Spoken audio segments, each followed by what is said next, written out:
Aerial pen दो cousins की कहानी है जो अपने परिवार का अतीत जानने के लिए पोलैंड जाते हैं। सफर के दौरान उनके बीच पुराने झगड़े और दर्द फिर से सामने आते हैं। यादों और दुख के बीच वे एक दूसरे को समझना और करीब आना शुरू करते हैं। कहानी शुरू होती है न्यूयॉर्क के भीड़भाड़ वाले John F Kennedy international airport से। चारों तरफ सूटकेसों की आवाज, फ्लाइट की अनाउंसमेंट्स और जल्दी में चलते लोगों की भीड़ है। इसी शोर के बीच एक आदमी इंतजार कर रहा है, बेंजी कैप्लन। बेंजी को पहचानना आसान है, उसकी बेचैन आंखें, बिखरी दाढ़ी और वो एनर्जी जो संभाली नहीं जाती। वो ऐसा इंसान है जो खामोशी बर्दाश्त नहीं कर पाता, हमेशा बात करता है, मजाक करता है ताकि असहजता छिपा सके।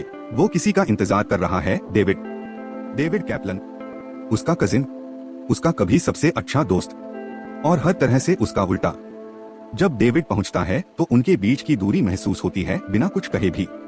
डेविड शांत है, सधे हुए कपड़ों में, संभला हुआ इंसान, ऐसा जो अपनी बोर्डिंग पास 2 बार चेक करता है। वो एक पारिवारिक इंसान है जिसकी जिम्मेदारियां उसके कंधों पर ऐसे टिकी हैं जैसे कोई अदृश्य बोझ। उनका गले मिलना अजीब है, थोड़ा ज्यादा औपचारिक, थोड़ा ज्यादा सभ्य। कभी वो एक दूसरे से अलग नहीं होते थे। बचपन की गर्मियां, अंदरूनी चुटकुले, परिवार की महफिलों में गूंजती हंसी। लेकिन वक्त धीरे धीरे उस गर्माहट को दूरी में बदल देता है। अब एयरपोर्ट पर खड़े वो 2 लड़के नहीं रहे। अब वो 2 बड़े आदमी हैं जिनके पास अपने अपने दुख हैं। उनकी दादी, वो औरत जिसने पूरे परिवार को जोड़े रखा था, अब नहीं रही। उनकी मौत के बाद उन्हें एक विरासत मिली है, सिर्फ पैसे नहीं बल्कि एक कहानी। उसी पैसे से उन्होंने एक यात्रा का फैसला किया है, पोलैंड की यात्रा, जहां वे अपने यहूदी वंश की जड़ें तलाशेंगे। अपनी दादी की कहानी, उनका देश, उनका दुख और उनकी ताकत महसूस करने की कोशिश करेंगे। हवाई जहाज उड़ान भरता है, छोटी खिड़की से दुनिया बादलों और दूरी में बदल जाती है। बेंजी लगातार बात करता रहता है, किसी भी चीज के बारे में, हर चीज के बारे में। वो मजाक करता है, अजीब अजीब बातें बताता है और ऐसे सवाल पूछता है जिनके जवाब किसी के पास नहीं होते। एक पल पर बेंजी उसकी तरफ मुड़कर कहता है, क्या तुम्हें कभी लगता है कि हमने जीना ही छोड़ दिया है, जैसे हमने जिज्ञासा को आराम के बदले बेच दिया हो? डेविड अपनी मैगजीन से नजर नहीं उठाता। मुझे लगता है हम बस बड़े हो गए हैं, वो जवाब देता है।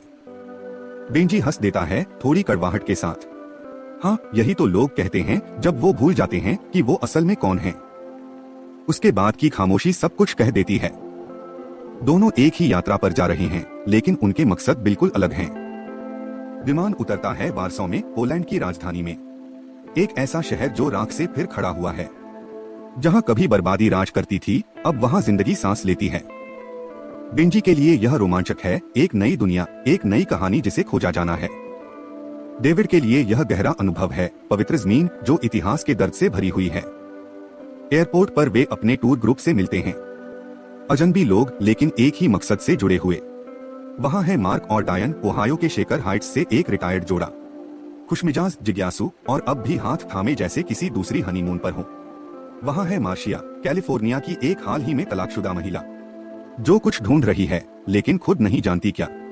और वहां है एलोज, एक शांत आदमी, दयालु आंखों वाला, रवांडा जनसंहार से बचा हुआ, जिसने बाद में यहूदी धर्म अपनाया। उसकी मौजूदगी खुद एक सबूत है जिंदा रहने और विश्वास की ताकत का। इन सबका नेतृत्व कर रहा है जेम्स, यॉर्कशायर, इंग्लैंड से आया एक नरम स्वभाव और संवेदनशील गाइड। वो खुद यहूदी नहीं है, लेकिन यहूदी इतिहास, परंपराओं और पोलैंड की मिट्टी में बस चुके दर्द को गहराई से समझता है। उनका पहला दिन शुरू होता है एक धुंधले पोलिश आसमान के नीचे। ग्रुप जाता है monument to the ghetto heroes देखने, जहां कांसे की मूर्तियां ऊपर की ओर उठी हैं, जैसे विरोध कर रही हों। बेंजी देर तक उस मूर्ति को देखता रहता है। डेविड कुछ दूरी पर खड़ा है, अपने फोन से फोटो खींच रहा है। वो महसूस नहीं कर रहा, बस रिकॉर्ड कर रहा है। बेंजी उसे देखता है और कहता है, कभी बिना कैमरे के भी देखते हो? डेविड शांत आवाज में जवाब देता है, ये मुझे याद रखने में मदद करता है। बेंजी धीरे से सांस छोड़ता है। हर चीज याद रखने के लिए नहीं होती, या कुछ चीजें बस महसूस करनी पड़ती हैं। वे आगे बढ़ते हैं ग्रजीबूव स्क्वायर की तरफ, फिर जाते हैं वार्सो अप्रेजिंग मॉन्यूमेंट पर, एक बड़ा, भावनाओं से भरा स्मारक जो दिखाता है कैसे लड़ाके युद्ध के मलबे से निकलकर आजादी के लिए लड़े थे। और तभी बेंजी अपनी बेचैन और जोशीली आत्मा के साथ इस शांत यात्रा को कुछ अलग बना देता है। वो चारों ओर देखता है और कहता है, चलो कुछ पागल करते हैं। कोई कुछ समझ पाता उससे पहले वो अभिनय शुरू कर देता है, वारसॉ विद्रोह का दृश्य दोहराते हुए, जैसे वो खुद एक सैनिक हो, अपने साथियों को बुला रहा हो। सब शामिल होते हैं, बस डेविड को छोड़कर। वो अलग खड़ा है, हाथ में कैमरा लिए, थोड़ा शर्मिंदा। वो फोटो लेता रहता है, पर उस पल का हिस्सा नहीं बनता। उसके लिए बेंजी बस एक बेवकूफ लग रहा है, शोर मचाने वाला, नाटकीय और बेहुदा। लेकिन उस पूरे नाटक के पीछे बेंजी कुछ सच्चा महसूस करने की कोशिश कर रहा है, अपनी उस रूह के हिस्से को जगाने की जो बहुत लंबे समय से सोई हुई है। बाद में जब ग्रुप आगे बढ़ता है, डेविड धीरे से कहता है, तुम्हें हर चीज को ड्रामा नहीं बनाना चाहिए। बेंजी हल्की उदास मुस्कान के साथ जवाब देता है, किसी को तो याद दिलाना होगा कि हम जिंदा हैं। अगली सुबह वो ट्रेन में सवार होते हैं ल्यूब्लिन जाने के लिए, एक और शहर जो यहूदी इतिहास और खामोश यादों से भरा है। बेंजी खिड़की से बाहर देखता है, हरे भरे खेत तेजी से पीछे भाग रहे हैं। जितनी नजर जाए उतनी हरियाली, उतनी गहराई। वो डेविड की ओर मुड़कर धीरे से कहता है, क्या तुम सोच सकते हो हमारी दादी कभी ऐसी ही किसी जगह रहती होंगी? इतनी खूबसूरती और उसके बीच इतना दर्द। ट्रेन उनके स्टेशन को पार कर जाती है। जब डेविड जागता है तो उसके चेहरे पर हैरानी आती है, फिर गुस्सा। तुमने मुझे उठाया क्यों नहीं? बेंजी कंधे उचकाता है, तुम सुकून में लग रहे थे, वैसे तो कभी नहीं लगते। डेविड झुंझलाकर कहता है, अब हम खो गए हैं बेंजी। काफी बहस, उलझन और रास्ता पूछने के बाद वो दोनों आखिरकार अपने ग्रुप तक पहुंच जाते हैं। ग्रुप ल्यूब्लिन के पुराने यहूदी कब्रिस्तान से होकर चलता है। यहाँ की हवा भारी लगती है, जैसे सब कुछ रुका हुआ हो, अपनी सांसें थामे हुए। काई से ढकी कब्रें एक दूसरे की ओर झुकी हैं। नाम आधे मिट चुके हैं, वक्त, बारिश और लापरवाही से। उनका गाइड जेम्स धीरे धीरे बोल रहा है, तारीखें, तथ्य और ऐतिहासिक बातें बता रहा है। लेकिन बेंजी, जो थोड़ा अलग खड़ा है, कुछ कमी महसूस करता है। वो अचानक जेम्स की बात बीच में काट देता है। उसकी आवाज सन्नाटे को तोड़ देती है, जैसे शीशा टूट गया हो। क्या तुम महसूस भी करते हो जो कह रहे हो? वो पूछता है, या बस किसी किताब से पढ़ रहे हो? पूरा ग्रुप रुक जाता है। जेम्स थोड़ा घबरा जाता है, लेकिन शांत रहने की कोशिश करता है। मैं बस वही बता रहा हूँ जो मैंने सीखा है, वो शांत स्वर में कहता है। पर बेंजी पास आता है, उसकी आवाज में भावनाएं भरने लगती हैं। ये लोग, ये सिर्फ इतिहास नहीं है जेम्स, ये जिंदा थे, हंसते थे, प्यार करते थे, रोते थे, और अब हम उनकी कब्रों पर चल रहे हैं। उनके दर्द को एक टूरिस्ट स्पॉट बना दिया है। डेविड सिर झुका लेता है, शर्मिंदा, लेकिन भीतर से कुछ महसूस करता हुआ। बाकी लोग चुप हैं, नजरें चुरा लेते हैं। कुछ पल के लिए माहौल बहुत भारी हो जाता है। कोई कुछ नहीं बोलता, बस पेड़ों की हल्की सरसराहट सुनाई देती है। शाम को डिनर के वक्त भी माहौल में तनाव बाकी है। रेस्टोरेंट की रोशनी गर्म और सुनहरी है, वाइन ग्लासों से चमकती हुई। लेकिन बेंजी बेचैन है। उसकी हंसी बहुत तेज है, उसके मजाक बहुत चुभते हैं। वो मार्क और डायन के परफेक्ट शादी का मजाक उड़ाता है।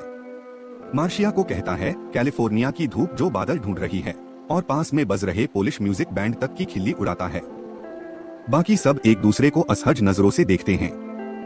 डेविड जबरदस्ती मुस्कुराता है, माहौल संभालने की कोशिश करता है। लेकिन जैसे ही बेंजी टेबल से उठता है, वातावरण थोड़ा हल्का महसूस होता है।